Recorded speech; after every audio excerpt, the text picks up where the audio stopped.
So even from a very young age, I was like that. And so at one point in our lives, when I was in my preteen ages, we lived in Colorado. And so we had, my parents had invited my dad's youngest brother, to live with us for a time. He was struggling. I think he was doing drugs. And during that time that he was staying with us, he sexually abused me. Mm-hmm. And so that really messed me up. And it really just kind of dug in that perfectionist thing into me. Even it drove me more and more and more deeply into that. Sure. How old were you? I was 11. Okay. And so, at that point, I'm doing school and I'm doing, I played clarinet in school started in fifth grade. And all of those things still, I strove really hard to be perfect at.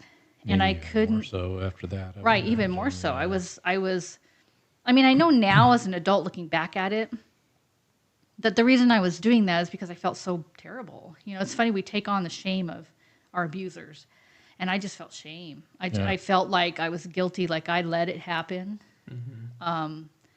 Now in my adult life, I can look back and say, of course, like an 11-year-old, they don't know any, you don't know any better, Yeah. Well, and then you took on additional fear. You said your fear is in a young child, but I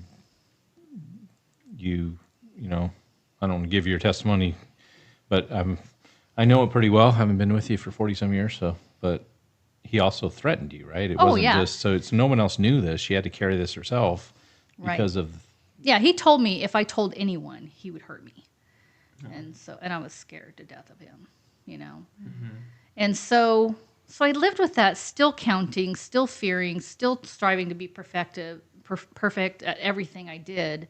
And then at the same time feeling tremendous guilt and shame and depression and fear of making a mistake because that would reveal some flaw in me, sure. And so it was a big struggle for me.